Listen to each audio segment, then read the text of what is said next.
Okay, so I watched Secret Invasion episode 1 and it wasn't as bad as some early reviewers have said, and this is just my humble opinion. My opinion is often not the same opinion as the masses. I tend to give some of these companies a little more leeway. Not that I'm saying they're definitely not doing things to spite their fans, because I think Marvel and DC, as far as comic companies, are definitely going in a wrong direction, and they really don't respect fans that have really devoted a lot of time, energy, and money into their companies. But Secret Invasion wasn't terrible, needs some work, and I think they need to make sure they focus more on entertaining fans than uh, anything else in this series. But I didn't think it was terrible, and I know some people early got to view it early. There was two gentlemen I watched that got to view episode 1 and 2. They did not like it at all. They voiced the reasons why they didn't like it. I won't go into that too much. This is another one of those things where I don't think the show is great.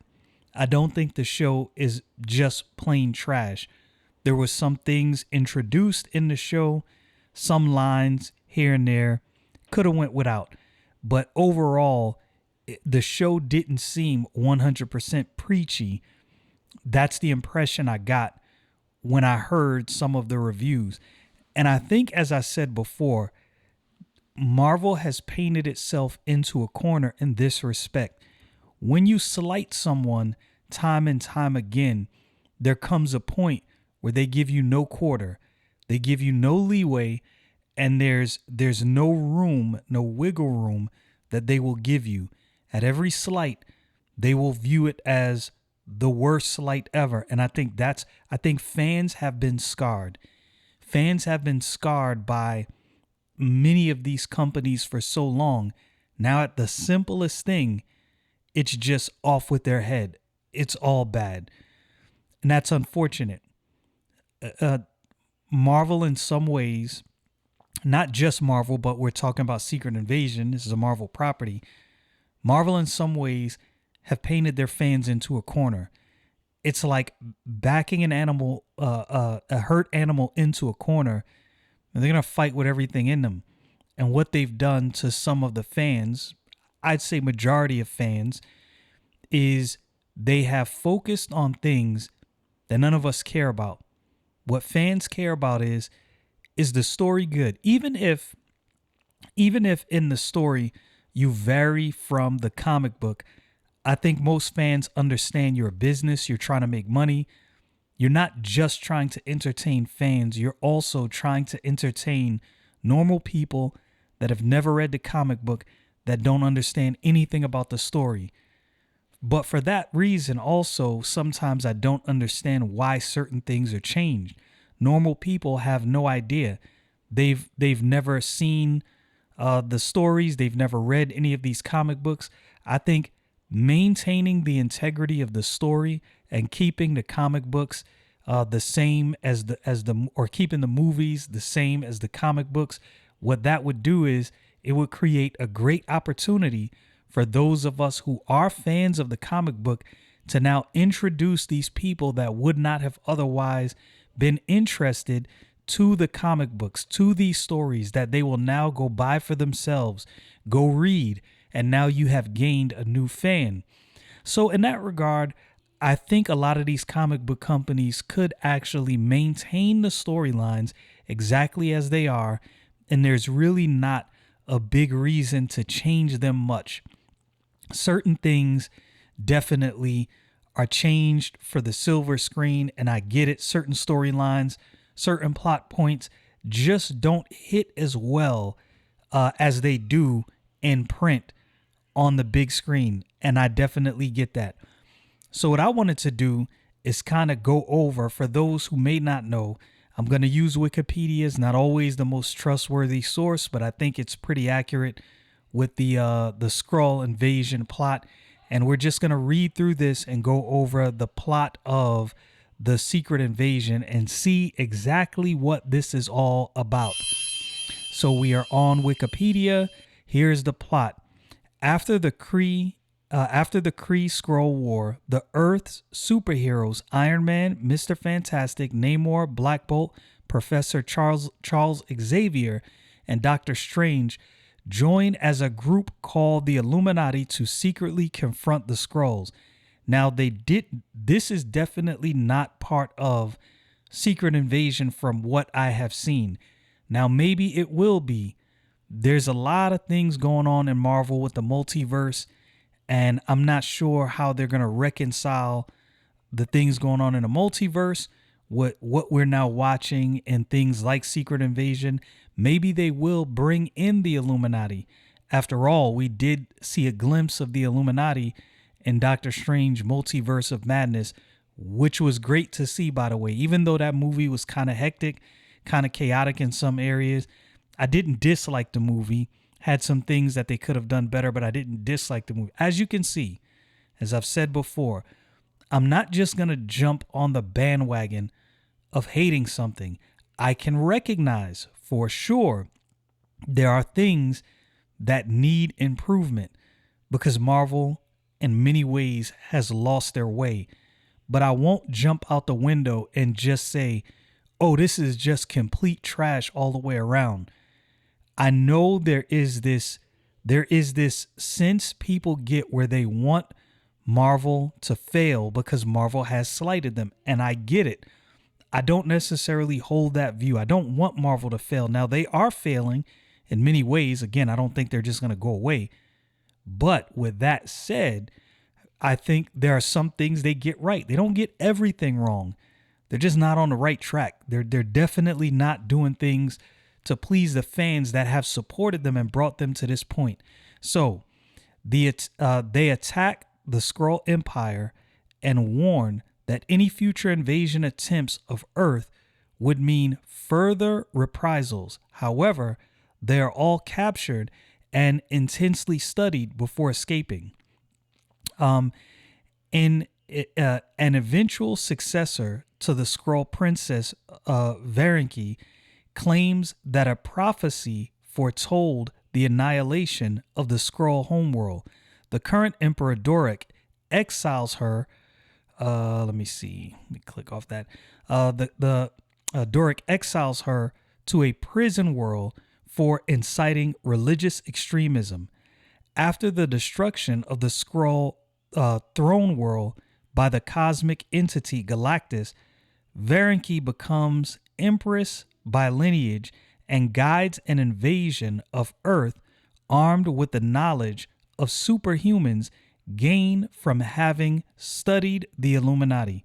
The Skrulls capture several superhumans and infiltrate Earth's defenses, with Varenki herself posing as heroine Spider-Woman. Varenki is inconvenienced when there's a breakout of supervillains at the Raft prison, which forces her to join the new Avengers team. So this is pretty much the beginning phases of Secret Invasion. And they could go back retroactively somehow and introduce this as the backstory for the way everything is playing out in a Secret Invasion on a TV show, although I don't believe that is the route they're going to take. Again, I am not necessarily mad at that because I understand that a lot of these shows change things from the comic books to fit on the silver screen and to attract more eyes. After all, they're trying to make money. I get it. I understand that. Is this going to be something that you will definitely enjoy? I can't guarantee that. I will tell you that I enjoyed the show. It was not perfect. It had things that definitely I hope is improved. One of the scenes, look, this is something that people had an issue with. And I'm just going to, this is spoiler alert, a conversation between Nick Fury and I can't remember this other agent's name to save my life. He was in the car with her when they were snapped. when they faded away after the snap. I don't know why I can't remember her name right now, but anyway, he was talking to her, talking about the Cold War, and he said there was some line where he said spooks like me, and she says you can't say that, and he says no, you can't say that. Look, people got up in arms about that line. It wasn't really that big of a deal. Really, it wasn't that big of a deal. This is what I think people, again, because of everything going on and because of the way Marvel has slighted their fans and introduced a lot of things that have nothing to do with the comic book and add no value to the plot points, people are now hyper focused on things. And that comment really wasn't that crazy. Because if you wanted to keep this actual to reality, that's something that would actually be said. That's not far-fetched. It wasn't a preachy moment, in my humble opinion. It really wasn't. Could it have been left out? Absolutely, they could have left it out. And I think that's where the real issue comes in.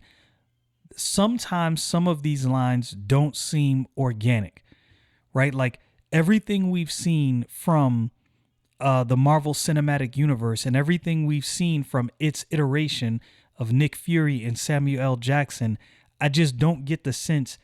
If I go back to the original Iron Man #2, Captain America, Thor, if I go back to all of these movies, I just don't get the impression that that would have been something Nick Fury really cared about. He cared about his craft. He was super professional, and he was trying to make sure that Earth was safe. Now, with that said, again, that comment didn't really drive me insane like it did most people. I think it was a small deal. It was something that I can deal with and just move past. But again, because Marvel has slighted people, people are now hypersensitive and hyper focused on anything that's said that detracts from the main storyline. And this is Marvel's own fault. I have to lay that all at their feet. This is Marvel's own fault. With that said, I'll say this. I want the show to do well. I do not think it was trash. You have to be able to, in this landscape where there is so much hatred back and forth, just like I'll tell you what this is mindful of to me. There are people, because they have different ideological beliefs, they will not even give Eric July's I Some comic book a chance. They won't even give it the opportunity. Automatically out the gate, they're just saying it's trash. And I think in the same vein, there is a desire for Marvel to fail by some, because we've been slighted as fans, and I understand that. But I think sometimes that might cloud the vision a little bit of some of these people. Look, I believe, and this, I'm not just saying this, I'm definitely not a shill for Marvel. There's a lot of things they can do better. Secret Invasion is worth watching. It's not going to be groundbreaking. I'm not going to say you're missing something earth-shattering if you don't watch it, but it was decent. It was a decent showing. It wasn't just complete trash. They definitely have to improve some things, in my humble opinion, for the shows to come. And I think they need to focus more on the story and giving fans a good story, and focus way less on some of this social stuff that many of us really just don't care about. Is the comic book good? Is the translation of the comic book to a show or a movie good? That's what we are concerned with.